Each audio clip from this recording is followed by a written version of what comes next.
Hello dear student, আশা করি ভালো আছো। আজকে শুরু করব রোটেশন অফ রিজিড বডির পার্ট 2।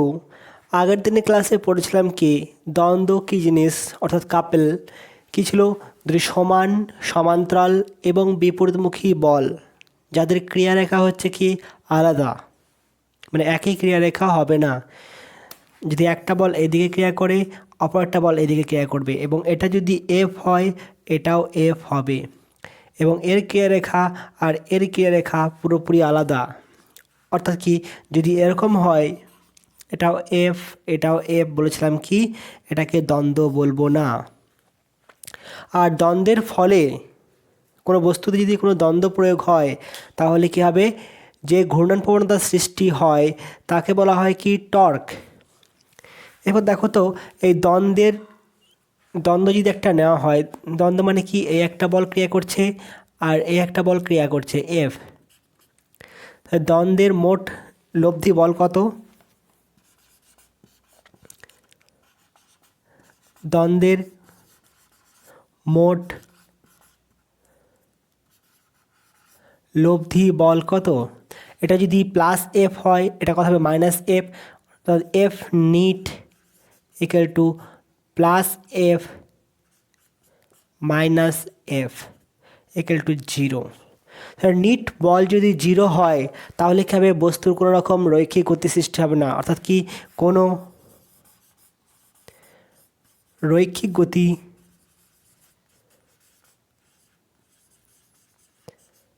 থাকবে না। অর্থাৎ কি থাকবে, বিশুদ্ধ ঘূর্ণন সৃষ্টি হবে।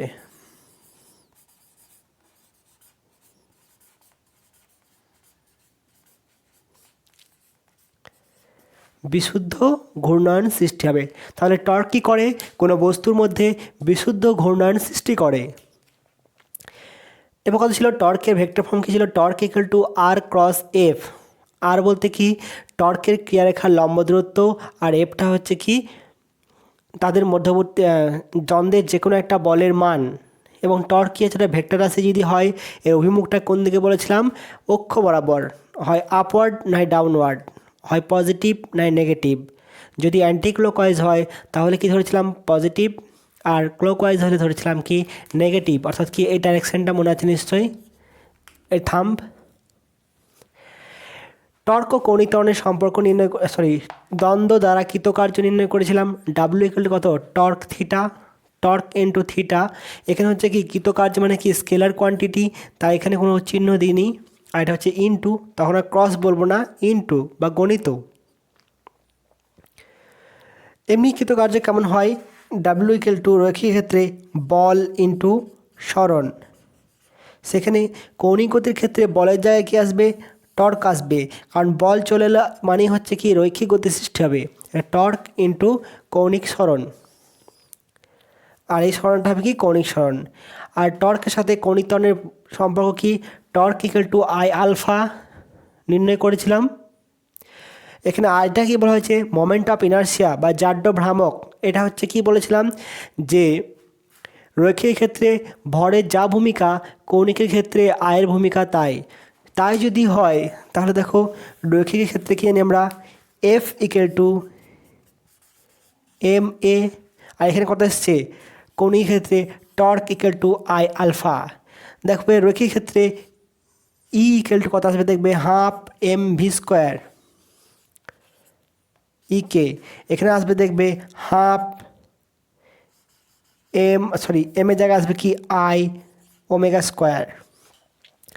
এখানে আসবে কত ভরবেগ কত এম ভি, এখানে আসবে কত আই ওমেগা। তাহলে যেখানে আই থাকা এম থাকার কথা সেখানে থাকছে আই, আর এখানে ভি এর জায়গায় ওমেগা। ঠিক আছে, আজকে আমরা এখান থেকেই শুরু করব। আশা করি এটা পড়ে নিয়েছো, যারা এখনও পর্যন্ত পড়োনি তারা দয়া করে পড়ে নেবে, কারণ তোমরা অনেকেই পড়াশোনা করছো না, যদিও আমি দুটো ক্লাস একটু মিসম্যাচ করেছি।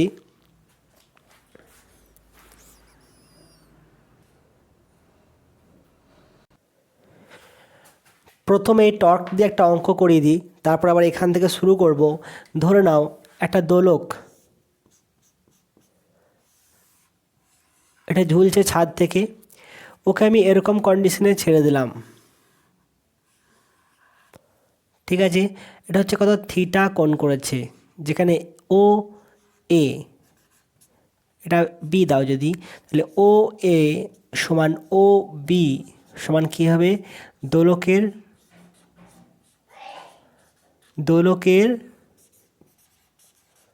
দৈর্ঘ্য, আর এম হচ্ছে কি পিণ্ডের ভর।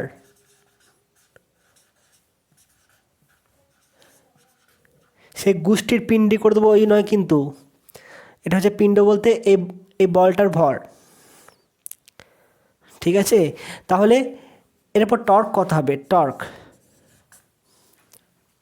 টর্ক জানি কি সমান, টর্ক ইকুয়াল টু বল ইন্টু ক্রিয়ারেখার লম্ব দূরত্ব,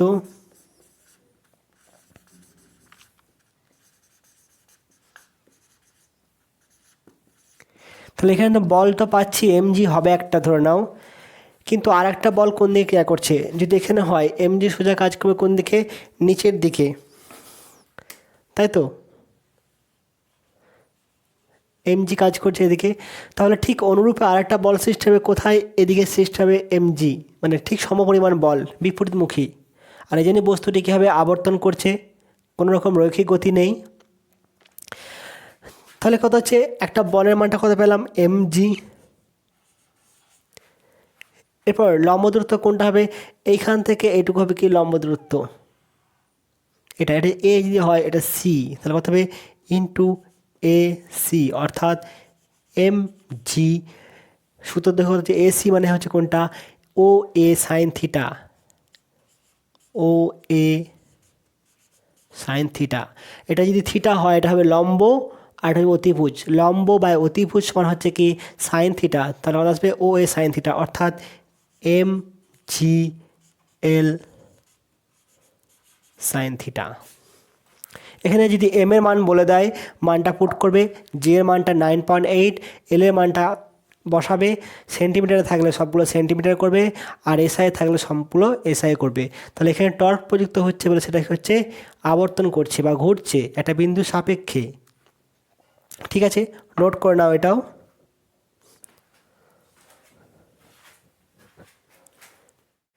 এরপর দেখো মোমেন্ট অফ ইনারশিয়া।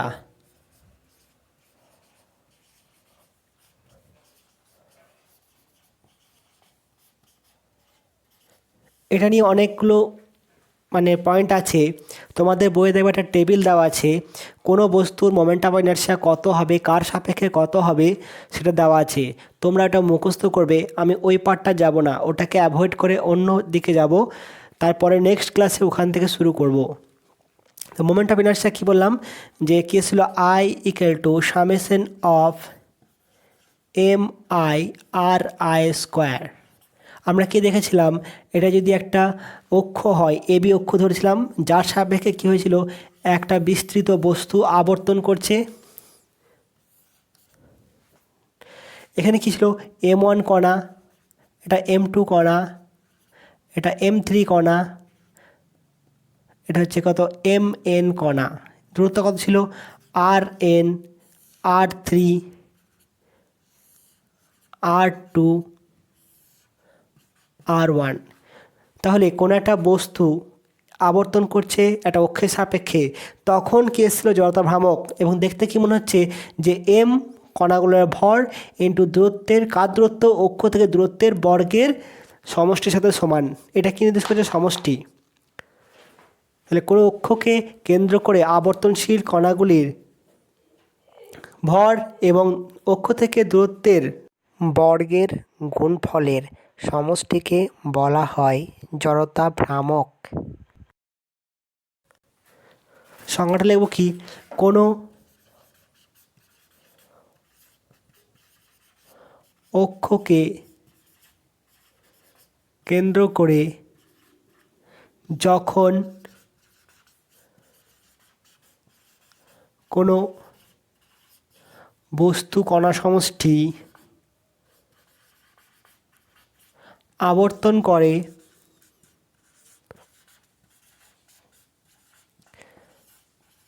তখন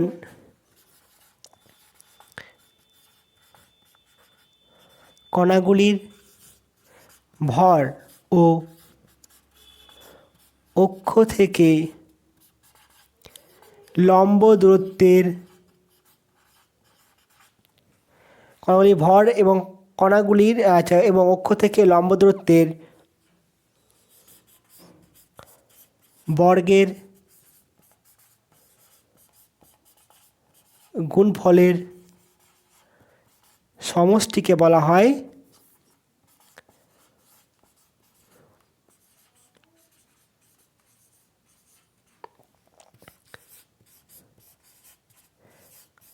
জড়তা ভ্রামক। ঠিক আছে, তাহলে কী হচ্ছে, কণাগুলির ভর এবং দূরত্বের বর্গের গুণফলের সমষ্টিকে বলা হচ্ছে কি জড়তা ভ্রামক। তুমি সংজ্ঞাটাকে এভাবে দিতে পারো, এটাও কি বললাম যে torque equal to I alpha. ঠিক আছে, তাহলে এখান থেকে লেখা যায় কি I equal to torque upon alpha. তাহলে এখান থেকে কী দেবো দেখো, যদি আলফা ইকুয়াল টু 1 হয়, আলফা ইকুয়াল টু 1 হলে 1 ইউনিট পার সেকেন্ড স্কোয়ার হলে আই ইকুয়াল টু কত হবে টর্ক, হবে কি হবে না? তাহলে এখান থেকে বলতে পারি তো যে কোনো অক্ষ সাপেক্ষে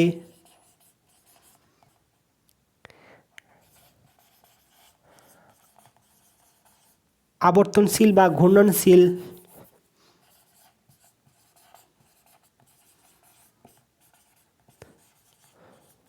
বস্তু সমষ্টির মধ্যে একক ত্বরণ, একক কৌণিক ত্বরণ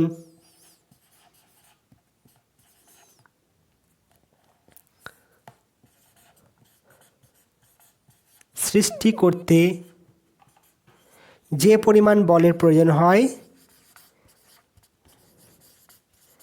যে পরিমাণ কী বললাম, বল বললাম, বল নয় টর্ক, টর্কের প্রয়োজন হয়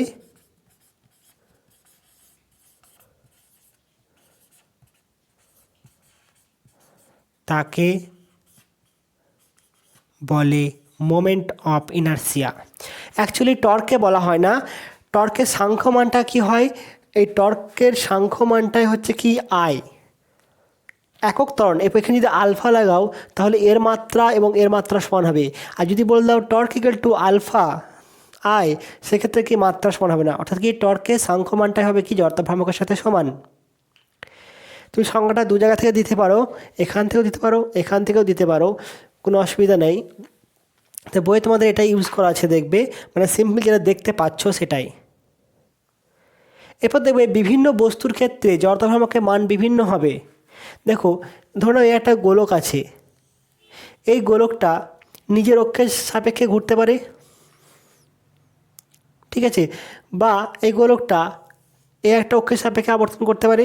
যদি এর সাপেক্ষে আবর্তন করে তখন জড়তা ভ্রামক একরকম হবে, আর এর সাপেক্ষে আবর্তন করলে তখন জড়তা ভ্রামক আরেক রকম হবে। তখন দেখো এখানে কণা আছে, এখানে দূরত্ব এটা, এই কণাটা এখানে দূরত্ব এটা, তাহলে বিভিন্ন কণার দূরত্ব বিভিন্ন রকম হচ্ছে।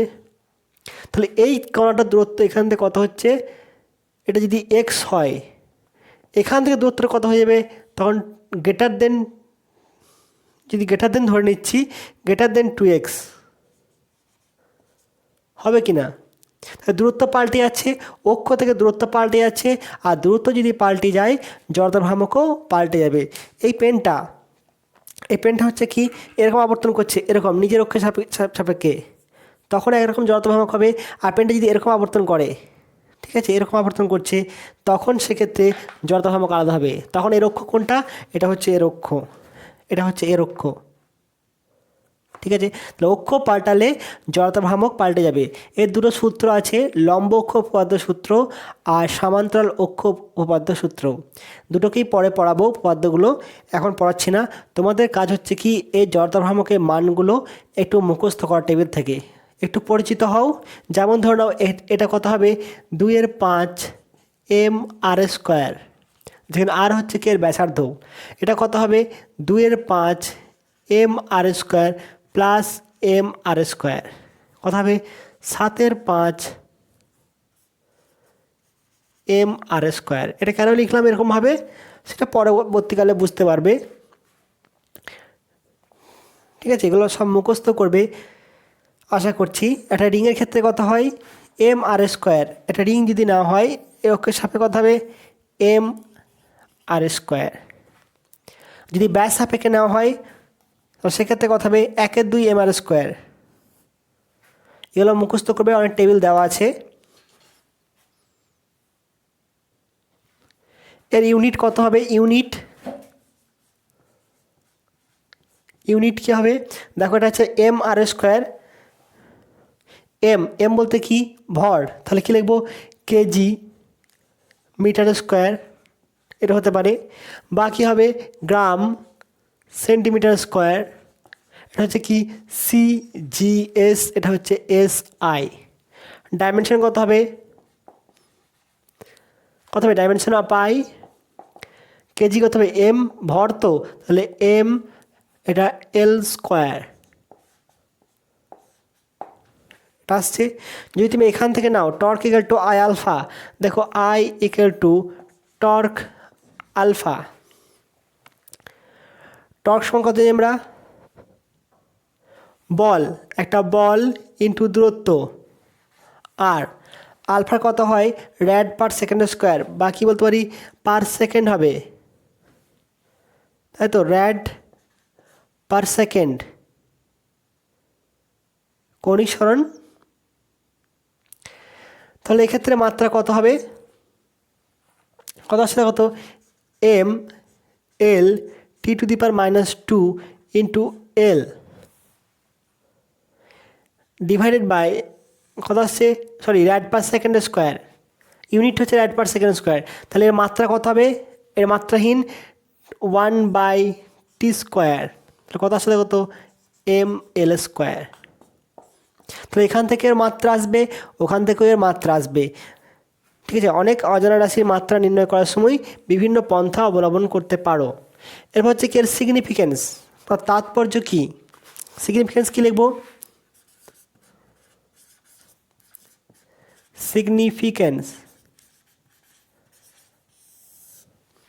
রৈখিক গতির ক্ষেত্রে ভরের যা ভূমিকা, রৈখিক গতির ক্ষেত্রে ভরের যে ভূমিকা কৌণিক গতির ক্ষেত্রে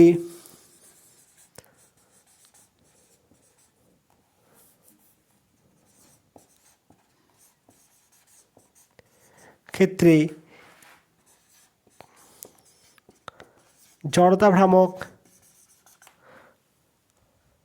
বা জাড্য ভ্রামক সেই ভূমিকা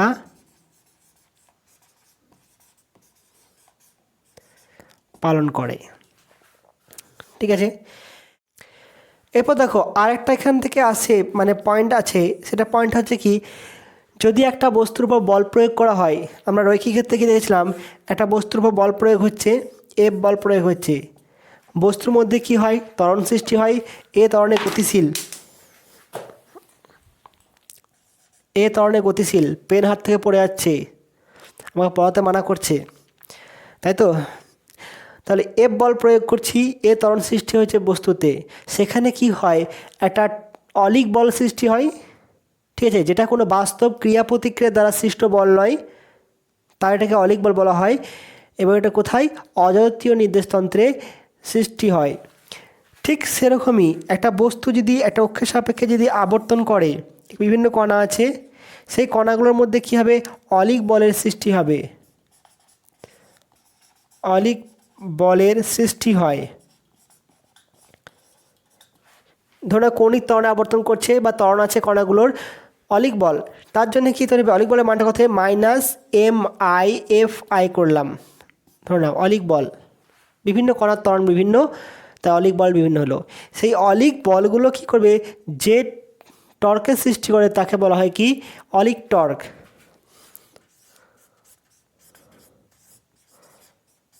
অলিক টর্ক সেটা কী জিনিস হবে, যে অলিক বলগুলি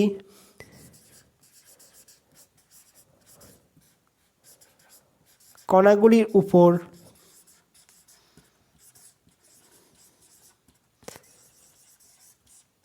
ক্রিয়াশীল অলিক বল যে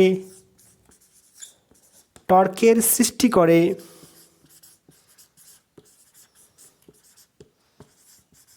তাকে বলে অলিক টর্ক। অবশ্যই কণাটা কী হতে হবে, আবর্তনশীল হতে হবে। তাহলে ঘূর্ণনশীল এখানে লিখে রাখবে, ঘূর্ণনশীল কণাগুলির ঘূর্ণনশীল কোনো বস্তুর কণাগুলির উপর ক্রিয়াশীল অলিক বল যে টর্কের সৃষ্টি করে, বা ঘূর্ণনশীল কণাগুলি যে অলিক বলের সৃষ্টি হয় এবং সেই অলিক বলগুলি যে টর্ক সৃষ্টি করে তাকে বলা হয় কি, অলিক টর্ক। ঠিক আছে, তাহলে টর্কের মান কত হবে ওটা নোট করো।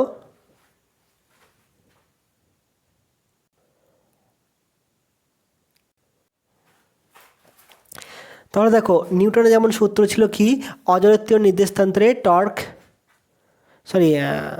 নিউটনের সূত্রগুলি প্রযোজ্য নয়। ঠিক এটা হচ্ছে কি, এটা অলিক টর্ক সৃষ্টি হচ্ছে, তার মানে কি torque equal to I alpha, এটা আর প্রযোজ্য হবে না। ঠিক আছে, কিন্তু যদি আমি এরকম লিখি সিউডো, আমরা জানি কত, torque equal to R cross f, তাই তো। তাহলে এখানে লিখবো কি, সিউডো টর্ক।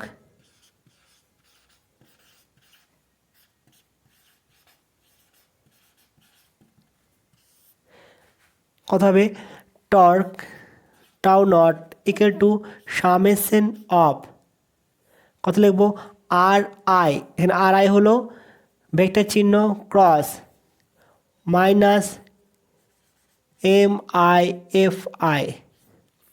মাইনাসটা কেন দিলাম, কারণ হচ্ছে কি অলিক বল হচ্ছে কি বিপরীত দিকে ক্রিয়া করে, তাই অলিক টর্কও হচ্ছে কি বিপরীত দিকে ক্রিয়া করবে। সেক্ষেত্রে লেখা যাবে কত, দেখো, torque equal to summation of M I R i লিখতে পারি ক্রস এফ আই। এরপর দেখো তো, এম আই আর আই এই রাশিটা কী নির্দেশ করে, কী নির্দেশ করে, summation of M I R i ভর ভ্রামক, যেখানে হচ্ছে কি ভর ইন্টু অক্ষ থেকে লম্ব দূরত্ব। ধরে নাও এটা এরকম আছে, এই ভর হচ্ছে M1, এখান থেকে অক্ষের দূরত্ব কত আসছে R1, তাহলে কী নির্দেশ করছে, M1 R1, এটা কী করছে, ভর ভ্রামক। যদি বস্তু কণাটার এটা ভর কেন্দ্র হয়, ঠিক আছে, তাহলে আমরা কী জানি যে এই ভর ভ্রামকটা কী হবে, কার সাথে সমান হবে, M ইন্টু RCM এর সাথে সমান হবে, হবে কি না। এই সমস্ত ভরভ্রামকটা কার সাথে হবে, সবগুলো না নিয়ে যদি এখানে একটা সেন্টার অফ মাস থাকে, তাহলে সেন্টার অফ মাসের ভরভ্রামক সমান সমস্ত কণাগুলোর ভরভ্রামক, আগে পড়েছি। তাহলে এর সাপেক্ষে যদি অক্ষটা নেওয়া হয়, সেন্টার অফ মাস দিয়েই পাস করে গেছে অক্ষটা, তাহলে দেখো তো এই সেন্টার অফ মাসটা হচ্ছে কি এই অক্ষের উপর অবস্থিত, সেখান থেকে কত হবে, কত হবে, RCM কত হবে, 0 হবে। কারণ কি, আমি এই বিন্দুটার দূরত্ব নির্ণয় করছি এখান থেকেই, কারণ এই অক্ষটা এদিকেই পাস হয়েছে। ঠিক আছে, তাহলে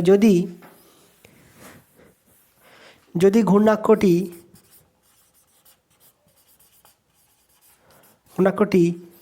ভর কেন্দ্রগামী হয়, তাহলে summation of M I R i equal to 0 হবে, কারণ ভরকেন্দ্র থেকে সেন্টার অফ মাস এর দূরত্ব সমান 0। সেক্ষেত্রে কী হবে, সিউডো টর্ক ইকুয়াল টু কত হবে, 0 হবে। আর যদি আমি অক্ষটা এটা যদি 0 হয়, তাহলে কী লিখবো, আই ইকুয়াল টু কত লিখবো, ICM, আইটা কী হবে, ICM, তখন আর কিন্তু আই লিখবো না, ICM বলতে সেন্টার অফ মাস সাপেক্ষে জড়তা ভ্রামক, মানে কি ভরকেন্দ্রগামী অক্ষের সাপেক্ষে জড়তা ভ্রামক। যেমন এই গোলকটা দেখিয়েছিলাম, এটা এখানে, এটা হচ্ছে কত ICM, কারণ এটা হচ্ছে কি এর কেন্দ্র দিয়ে গেছে। আর যদি এটা হয় সেক্ষেত্রে কী করা হবে, সেক্ষেত্রে অজরত্বীয় নির্দেশতন্ত্রে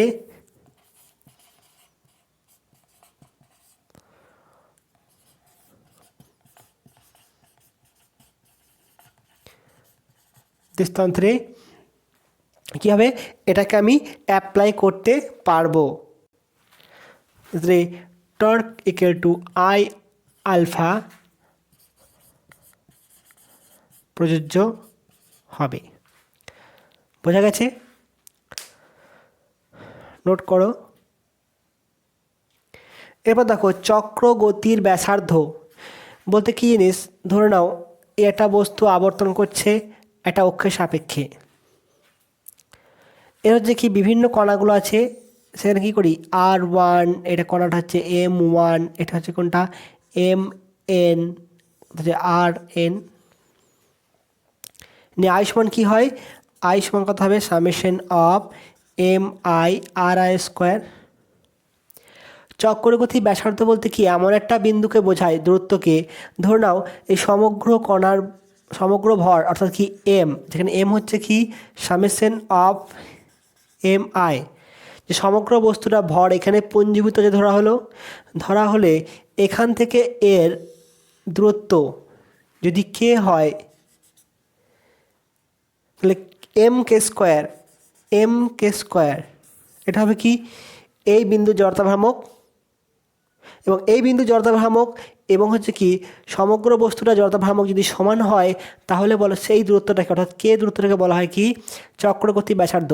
তাহলে কোনো ঘূর্ণাক্ষ থেকে চক্রগতি ব্যাসার্ধ বলতে এমন একটা বিন্দুকে বোঝানো হয় যে বিন্দুতে কী হচ্ছে সমগ্র বস্তু ভর পুঞ্জীভূত আছে এবং সমগ্র বস্তু ভর ইন্টু সেই দূরত্বের বর্গের স্কোয়ার, অর্থাৎ কি সেই বিন্দু সাপেক্ষে জড়তা ভ্রামক যদি সমগ্র বস্তুটার জড়তা ভ্রামকের সাথে সমান হয় তবে এই দূরত্বটাকে বলা হয় কি চক্রগতি ব্যাসার্ধ, অর্থাৎ কি MK স্কোয়ার সমান কথা হতে হবে I। এটা যদি হয় তাহলেই বলা হবে কি এই দূরত্বটাকে চক্রগতির ব্যাসার্ধ। আমি ভিডিওটা পজ করে লিখে নিচ্ছি, টাইমটা 1 মিনিট বাঁচবে। ঠিক আছে, কোনো অক্ষ সাপেক্ষে একটা দৃঢ় বস্তুর চক্রগতি ব্যাসার্ধ বলতে অক্ষ থেকে এমন একটি দূরত্বকে বোঝায় যে দূরত্বে বস্তুটি সমস্ত ভর কেন্দ্রীভূত আছে মনে করলে ওই অক্ষ সাপেক্ষে ওই বিন্দু ভরের জড়তা ভ্রামক অর্থাৎ কি এই বিন্দু ভর যেটা আছে এটা M, এর জড়তা ভ্রামক কত হবে MK square, capital MK square, এবং সমগ্র বস্তু জড়তা ভ্রামক বা জাড্য ভ্রামক সমান হলে অক্ষ থেকে ওই দূরত্বকে অর্থাৎ কি এটাকে বলবো কি রেডিয়াস অফ জাইরেশন k বলা হয় কি চক্রগতি ব্যাসার্ধ I, অর্থাৎ কথা হবে k ইকুয়াল টু হবে √I/m, এটা হচ্ছে কি চক্রগতি ব্যাসার্ধ। এরপর বিভিন্ন বস্তুর ক্ষেত্রে আয়ের মান বিভিন্ন হবে, তখন আয়ের মানগুলো বসিয়ে গেলে চক্রগতি ব্যাসার্ধ পেয়ে যাবে, অর্থাৎ কি নিরেট গোলক নিলে কথা হয় I equal to 2/5 mr square হয় কি না, সেক্ষেত্রে আসবে কত k ইকুয়াল টু আসবে দেখো √2/5 ইন্টু r, এটা হচ্ছে কি চক্রগতি ব্যাসার্ধের মান। তাহলে বিভিন্ন বস্তুর আয় বিভিন্ন এবং তার চক্রগতি ব্যাসার্ধ বিভিন্ন আসবে। ঠিক আছে, এখানে আয়ের মানগুলো মুখস্থ করবে এবং দেবে পাশে দেবে চক্রগতি ব্যাসার্ধের অনুপাত দেওয়া আছে, সেটা ফলো করবে, বুঝতে পারবে।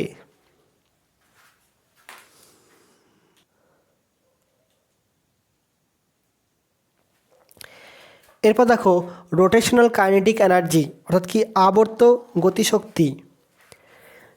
একটা ধরুন অক্ষের সাপেক্ষে সব একই রকম ছবি দেখবে AB আবর্তন করছে, এটা হচ্ছে কি M1 কণা, দূরত্ব হচ্ছে R1, এটা M2 কণা, দূরত্ব হচ্ছে কি R2, আর হচ্ছে কি MN কণা, দূরত্ব হচ্ছে কি RN। তাহলে কি লিখবো, মনে করি একটা দৃঢ় বস্তু, নাম দিতে পারো কত PQR, আমি লেখাগুলো লিখছি না, মনে করি একটা দৃঢ় বস্তু পি কিউ আর অসংখ্য বস্তু কণার সমষ্টি M1 M2 M3 M4 Mn, ঠিক আছে, Mn M3 R3 এবং অক্ষ থেকে এর লম্ব দূরত্ব হচ্ছে কত R1 R2 R3 Rn যথাক্রমে, ঠিক আছে। তাহলে দেখো তো এই সমগ্র বস্তুটার গতিশক্তি কত হবে, এই কণাগুলোর রৈখিক গতিশক্তির সমষ্টির সাথে সমান, সে লিখিয়ে দিচ্ছি। মনে করি পি কিউ আর একটি দৃঢ় বস্তু যেটি অসংখ্য বিন্দু ভর দ্বারা গঠিত এবং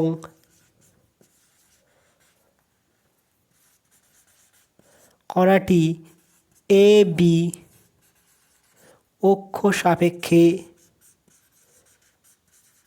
আবর্তন করছে।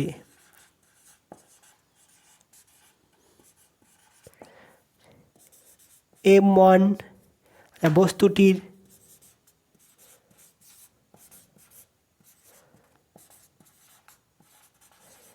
বিন্দু ভর গুলি অর্থাৎ কি M1 M2 M3 Mn অক্ষ থেকে যথাক্রমে R1 R2 R3 Rn দূরত্বে, লম্ব দূরত্ব লিখে রাখছি, অবস্থিত। এটুকু লেখা নিজের ভাষার মতো করবে, আরও সহজ করে তুমি লিখতে পারো, কিন্তু এই কটা জিনিস রাখবে।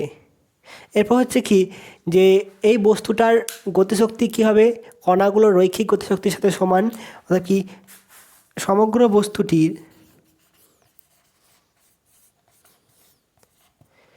আবর্ত গতিশক্তি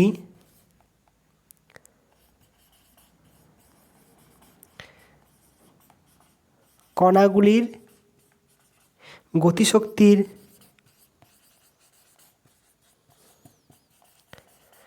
সমষ্টির সমান। ধরুন এখানে ওমেগা কৌণিক বেগে আবর্তন করছে, আর এখানে হচ্ছে কি ওমেগা হচ্ছে কি বস্তুটির কৌণিক বেগ, আলফা ধরলাম কি, এরপর হচ্ছে কি কণা, এখানে লিখলাম কি কণা, এখানে হচ্ছে কি রৈখিক বেগ, আর এখানে লিখলাম কি গতিশক্তি। দেখো তো M1 কণা এর রৈখিক বেগ কত হবে, ওমেগা যদি হয় তাহলে ভি ইকুয়াল টু কত হবে, V1 equal to omega R1 হবে কি না, কারণ সমগ্র সিস্টেমটা কি একই কৌণিক বেগে আবর্তন করছে, তাহলে ওমেগা হচ্ছে কি সবার জন্য সমান হবে। তাহলে গতিশক্তি কত হবে, E1 equal to half M1 V1 square, অর্থাৎ কত আসছে হাফ, দেখো এটা কত আসছে ওমেগা স্কোয়ার, তাহলে M1 omega square R1 square আসছে তো। এবং দেখো M2 কণার কত আসবে, V2 equal to omega R2, অর্থাৎ E2 ইকুয়াল কত আসবে half M2 omega square R2 square. M3 কত আসবে, V3 সমান ওমেগা R3, অর্থাৎ কি E3 কত আসবে half M3 omega square R3 square, হবে কি হবে না? তাই যদি হয় তাহলে দেখো তো ডটকে Mn লিখে দিলাম, Mn কত আসবে Vn সমান ওমেগা Rn, En কত আসছে হাফ Mn ওমেগা স্কোয়ার আর এন স্কোয়ার। অর্থাৎ কি মোট আবর্ত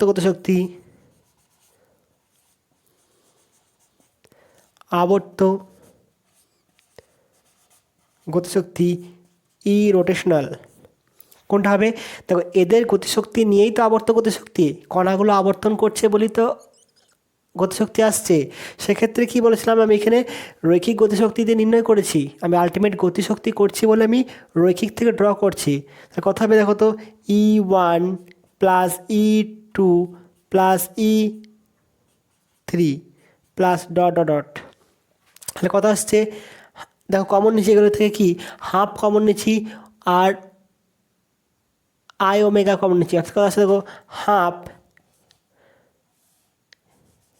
M1 R1 square plus M2 R2 square plus M3 R3 square dot dot dot দিয়ে plus MN RN square into omega square হলো। তাহলে এটার সমান কি লিখতে পারি? আই লিখতে পারি হাফ আই ওমেগা স্কোয়ার।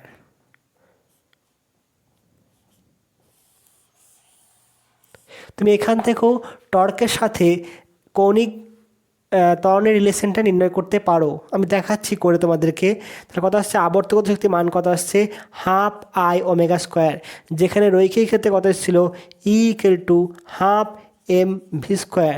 দেখো হাফ হাফ একই রকম, খালি আয়ের জায়গায় এসছে এম, আর এখানে রৈখিক কৌণিক আছে, এখানে রৈখিক আছে।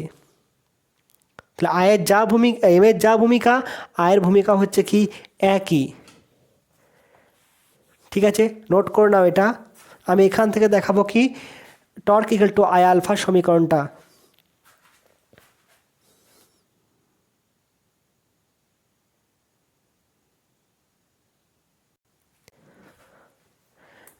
দেখো আমরা কি জানি রৈখিক গতিশক্তির ক্ষেত্রে একটা ধরনের বস্তু ভি বেগে গতিশীল হয়, তাহলে এখানে কত হয় E half m v square. এরপর ধরো তুমি এখানে দাঁড়িয়ে আছো, দাঁড়িয়ে থেকে কী করছো, এই বস্তুটাকে একটা বিরুদ্ধ বল প্রয়োগ করছো থামানোর জন্যে। দেখা গেল কি তুমি এখান থেকে এক্স দূরত্ব পিছিয়ে গেলে এবং তুমি বল প্রয়োগ করছো কত এফ, তাহলে কৃতকার্য কত হয় এফ ইন্টু এক্স। তাহলে এই কৃতকার্যটা করে তুমি কি করলে, এই গতিশক্তিটাকে প্রতিমিত করলে। তখন আমরা লিখি কি এফ ডট এক্স বা এফ গণিত এক্স কত হাফ এম ভি স্কোয়ার। অর্থাৎ কি স্থিতিশক্তি ইকুয়াল টু গতিশক্তি বা এই বলের বিরুদ্ধে কৃতকার্যই সমান হচ্ছে কি এই গতিশক্তি। ঠিক এই ফান্ডাটাই কাজে লাগাবো। কেমন হবে আমি জাস্ট ক্যালকুলেশন করবো, তোমার দেখাচ্ছি। ধরো একটা বস্তু আছে, এর ওমেগা কৌণিক বেগ, টর্ক প্রযুক্ত হওয়ায় কি হলো এর বেগ বৃদ্ধি পেল। তাহলে প্রাথমিক ছিল কত ওমেগা, ঠিক আছে, ডেল টি সময় পরে কত হলো ওমেগা প্লাস ডেল ওমেগা, গতিশক্তি বৃদ্ধি পেল। তাহলে গতিশক্তি বৃদ্ধি কত হলো ডেল কাইনেটিক এনার্জি কত হবে হাফ আই কত হবে omega plus omega dash square minus omega square. এটা হচ্ছে কি প্রাথমিক গতিশক্তি, এটা হচ্ছে অন্তিম গতিশক্তি। টর্ক প্রযুক্ত হওয়ায় এই বস্তুটার থিটা কোণে আবর্তন করছে, অর্থাৎ কি গতিশক্তিটা কৌণিক বেগটা বৃদ্ধি পাচ্ছে। এখানে ছিল কত ওমেগা, এখানে হচ্ছে ওমেগা প্লাস ডেল ওমেগা। তাহলে গতিশক্তি পরিবর্তন কত হলো এটা, এখানে ভাঙলে কত আসবে হাফ আই, এখানে আসবে দেখো omega square plus two omega del omega plus del omega square minus omega square. তাহলে গোজামিলটা কী দেবো, এটা প্রথমে কেটে দাও, আর এটা হচ্ছে কি ক্ষুদ্র বলে নগণ্য করে দিলাম। তাহলে আসছে কথা দেখো আই, দুই দুই ক্যান্সেল আউট হবে, আই ওমেগা ডেল ওমেগা। এটা হচ্ছে কি গতিশক্তি বৃদ্ধি। এই গতিশক্তি বৃদ্ধি হলো কোথা থেকে, টর্ক প্রযুক্ত হওয়ার জন্যে। অর্থাৎ কি টর্ক দ্বারা কৃতকার্য কথা নিই, টর্ক দ্বারা কৃতকার্য কত আসছে সমান কত হবে torque into del theta. Theta মান কত দেখো তো, del theta by del t সমান কত আছে ওমেগা, আর ডেল থিটা এখানে কত হবে ওমেগা ইন্টু টি করে দিলাম ডেল টি, হবে কি না? এখানে বসাও torque into del t into omega, এটা হচ্ছে কি কৃতকার্যের মান। তাহলে এই কৃতকার্যটা সমানই হচ্ছে কি এই কৃতকার্যটা, অর্থাৎ কত আসছে কত আই ওমেগা ডেল ওমেগা সমান torque del t omega, omega omega cancel out করে দাও, কত আসছে দেখো তো, সরি ওমেগা ওমেগা ক্যান্সেল হলো, অর্থাৎ কত আসছে I by del omega by del t সমান টর্ক, অতএব আই কত হবে ওমেগা বাই ডেল টি কৌণিক বেগ বাই কৌণিক সময় কত হবে কৌণিক ত্বরণ I alpha equal to torque. তাহলে এটা দেখালাম শুধুমাত্র, অনেক অঙ্কের ক্ষেত্রে ক্যালকুলেশন কাজে লাগবে, গতিশক্তি থেকেও আমি টর্কে নিয়ে যেতে পারবো। তাহলে গতিশক্তির পরিবর্তন সমান হচ্ছে কি টর্ক দ্বারা কৃতকার্য, আমি কৃতকার্য করছি বলি এর গতির বেগের পরিবর্তন হচ্ছে, কৌণিক গতিবেগের পরিবর্তন হচ্ছে। তাহলে এখানে কী করলাম গতিশক্তির পরিবর্তন, সেটা সমান হচ্ছে কত টর্ক দ্বারা কৃতকার্য। বুঝতে পেরেছ আশা করি।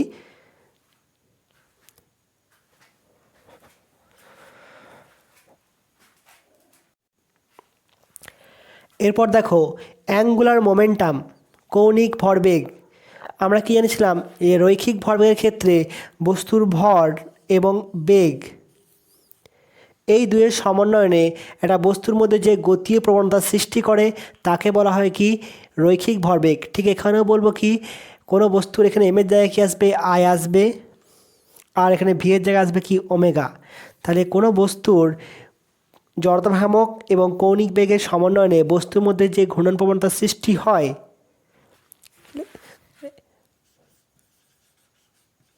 কোনো বস্তুর জড়তা ভ্রামক ও কৌণিক বেগের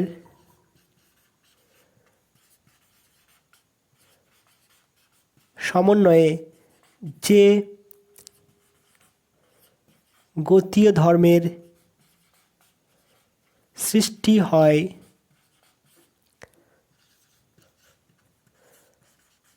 তাকে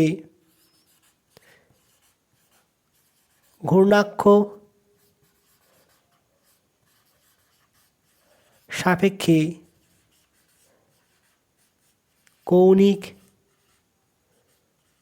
ভরবেগ বলে। প্রবণতা, এখানেও প্রবণতা আসছে, আর মোমেন্টেও প্রবণতা এসেছিলো, ভ্রামকের প্রবণতা এসেছিলো, অর্থাৎ কথা আসছে দেখো আমি কি এল দিয়ে প্রকাশ করব, এল ইকুয়ালটা আমি কত লিখছি I into omega, vector form লিখছি না এখন। তাহলে আমি এখান থেকে লিখতে পারি কি এল ইকুয়াল টু লিখতে পারি আই কত summation of m r i square into omega. সেক্ষেত্রে লেখা যাবে কি দেখো একটা নিলাম কত সামেশন অফ এম আই, এটা আর আই নিলাম ইন্টু আর আই ইন্টু কত ওমেগা। তাহলে ভি ইকুয়াল কত আসছে দেখো তো ওমেগা আর, নিশ্চয়ই দেখেছো আর ওমেগা।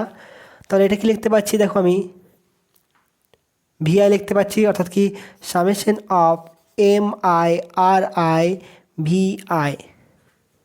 তাহলে এম ভি সমান কী হবে তোমার কথা হবে summation of R I into M I V I, অর্থাৎ কি summation of R I P I, অর্থাৎ কত লিখতে পারি L equal to M V R লেখা যাবে, বা লিখতে পারি কত L equal to R cross P, এটা হচ্ছে ভেক্টর ফর্ম। তাই আর ক্রস পি আসছে, বা এখানে যেটা আসছে কত এল ইকুয়াল টু বা এল ইকুয়াল টু আর পি, ঠিক আছে, যেটা মান ধরলাম থিটা ইকুয়াল টু 90 ডিগ্রি ধরে নিলাম, তাহলে 1 আসছে। আর পি মানে হচ্ছে কি দেখো তো বল ভ্রামকের সময় কী হয়েছিল আর ইন্টু এম, বলের ভ্রামক কত হয়েছিল বল ইন্টু দূরত্ব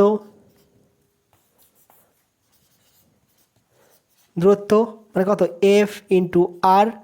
তাহলে বল ভ্রামক বল ইন্টু আর, ভর ভ্রামক ভর ইন্টু আর। তাহলে এটা হচ্ছে কত, রৈখিক ভরবেগ। এখানে পি হচ্ছে কি, লিনিয়ার মোমেন্টাম।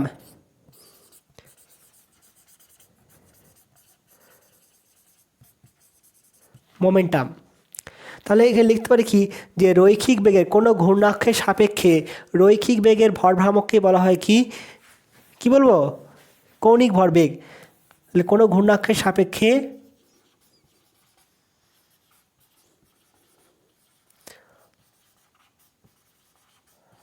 সাপেক্ষে কোনো বস্তুর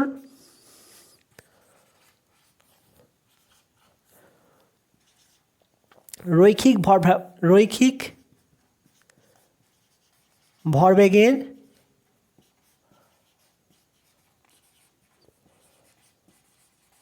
ভ্রামককে বলা হয় কৌণিক ভরবেগ।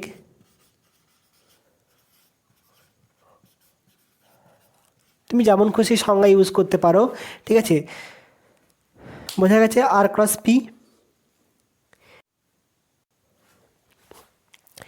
এরপর দেখো কৌণিক ভরবেগ এবং টর্কের মধ্যে সম্পর্ক, রিলেশন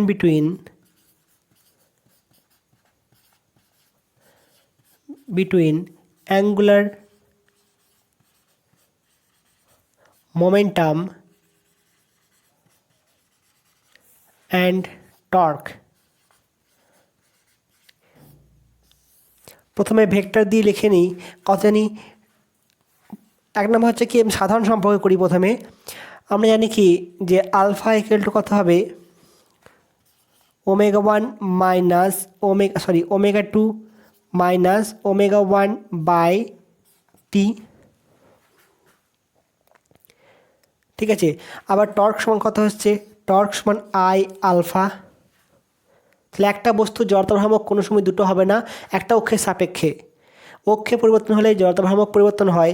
এখানে কত লিখবো তাহলে, I into omega 2 minus omega 1 by T, অর্থাৎ কত আসছে দেখো, I omega 2 minus I omega 1 by T. ঠিক আছে। আর কি, কৌণিক ভরবেগের পরিবর্তন, torque into T equal to কত আসছে, I omega 2 minus I omega 1, অর্থাৎ কি, কৌণিক ভরবেগের পরিবর্তন।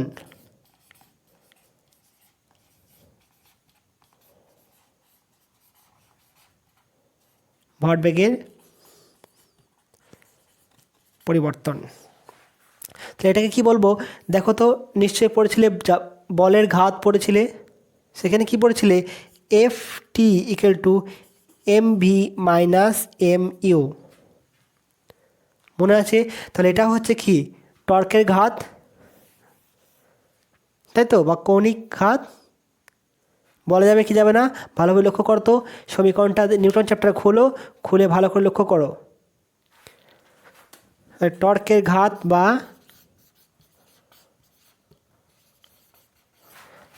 বা কৌণিক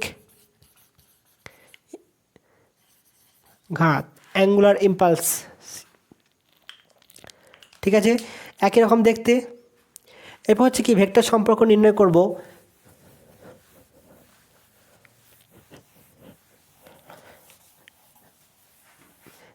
দেখো আমরা কি জানি,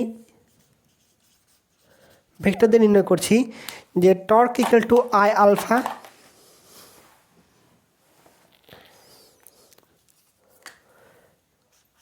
টর্ক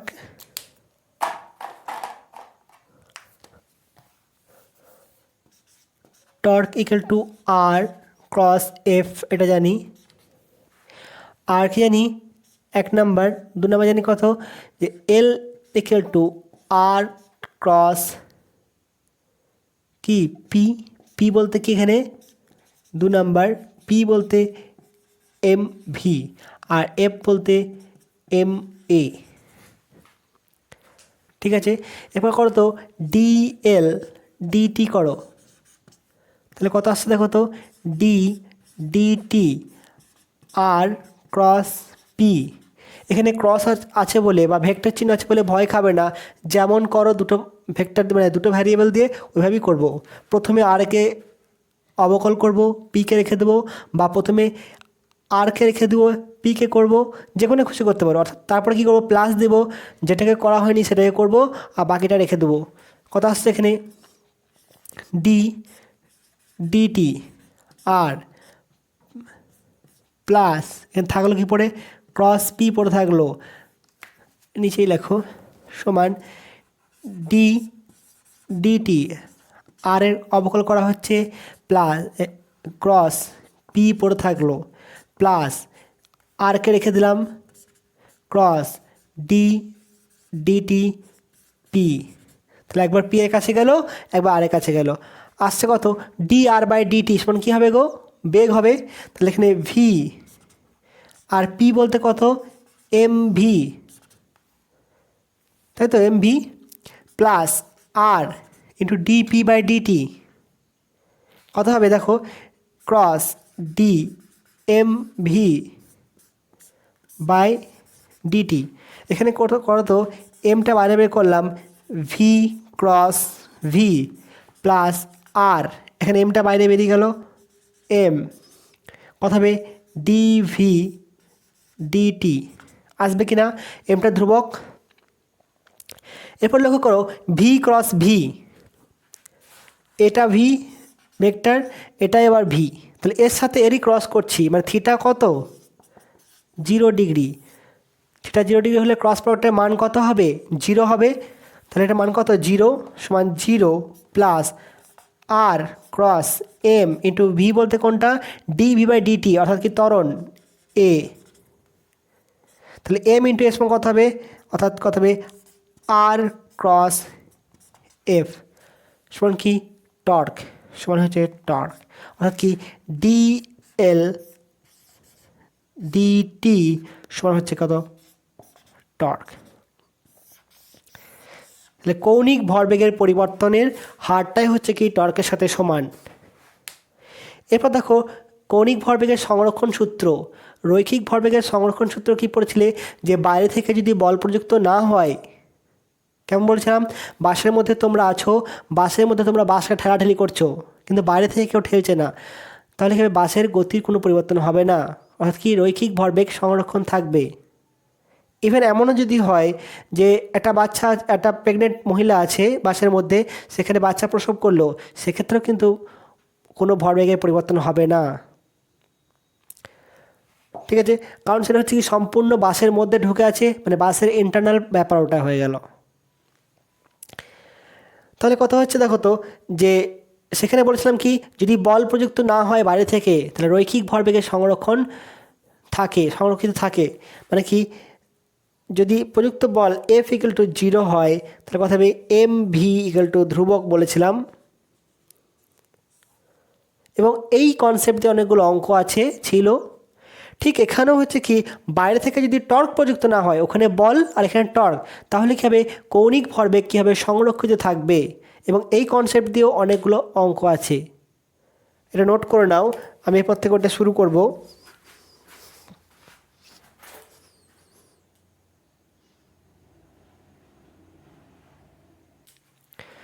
তাহলে principal of conservation of angular momentum, এখানে কী হবে, কোনো অক্ষ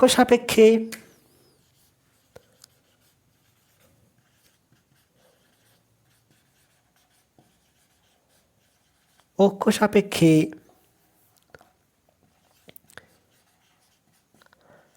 আবর্তনশীল কোনো বস্তু বা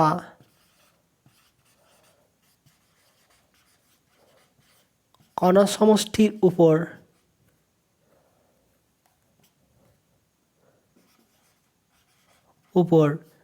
কোনো বাহ্যিক টর্ক, মানে কি, বাইরে থেকে কোনো টর্ক প্রযুক্ত না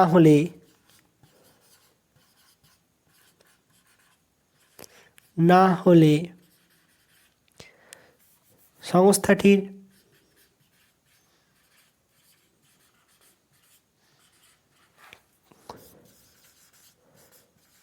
কৌণিক ভরবেগ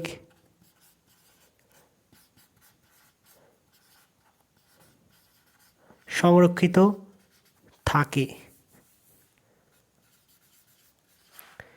কি ওই ঘূর্ণয়ন অক্ষের সাপেক্ষে কী হবে কৌণিক ভরবেগটা সংরক্ষিত থাকবে। আমরা কি পেলাম একটা যে DL upon D torque DT equal to পেলাম কি টর্ক, আরটা পেলাম কি যে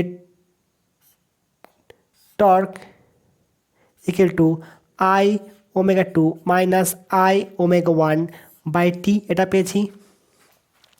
যদি torque external E X T equal to 0 হয় তাহলে কত আসতে কত ডিএল ডিটি ইকুয়াল টু 0। তাহলে কার অবকল 0 হয়, ধ্রুবক পদের অবকল 0 হয়, অর্থাৎ এখান থেকে লিখবো অর্থাৎ এখানে এল ইকুয়াল টু ধ্রুবক, কৌণিক ভরবেগ ধ্রুবক। এখান থেকে যদি দেখো torque external equal to torque equal to 0 হয় তাহলে কত লিখবো যে আই 1 ওমেগা 2 সমান আই ওমেগা 2, অর্থাৎ কি ধ্রুবক হবে। অর্থাৎ এখানে লিখতে পারি কি আই ওমেগা 1 সমান আই ওমেগা 2 সমান আই ওমেগা 3 ধ্রুবক হবে। ঠিক আছে, এখানে কৌণিক গতিকে সম্পন্ন করে আমাদের পৃথিবী সম্পন্ন করে কার সাপেক্ষে, নিজের অক্ষের সাপেক্ষে কৌণিক গতি সম্পন্ন করে এবং সূর্যের চারিদিকেও কৌণিক গতি সম্পন্ন করে। তাহলে নিজের অক্ষের চারিদিকে যখন কৌণিক গতি সম্পন্ন করছে তখন কি হচ্ছে আমাদের দিন রাত্রি হচ্ছে। সেক্ষেত্রে পৃথিবী হচ্ছে একটা নিরেট গোলক, তার আয় কত নিজের অক্ষের সাপেক্ষে হচ্ছে আয় হচ্ছে 2/5 এম আর স্কোয়ার। এখানে যদি আর এর মান পরিবর্তন হয়ে যায় তাহলে কী হবে ওমেগার মান পরিবর্তন হবে, কারণ কি জানি I omega 1 equal to I omega 2। তাহলে আয়ের মানের ক্ষেত্রে অর্থাৎ কি আই পরিবর্তন হলে ওমেগাও পরিবর্তন হবে, না হলে কি হবে না এটা ধ্রুবক থাকবে না। কত 2 গণিত যদি 5 সমান 5 গণিত 2 হয় 10 হবে। যদি কোনো কারণে এই মানটা পরিবর্তন হয়ে যায় কত হবে, তোমরা 3 হয়ে গেল, তাহলে 3 গণিত 5 হলে কত হবে এটা 5 গণিত 3, এটাকেও পরিবর্তন হতে হবে, না হলে কী হবে ধ্রুবক থাকবে না।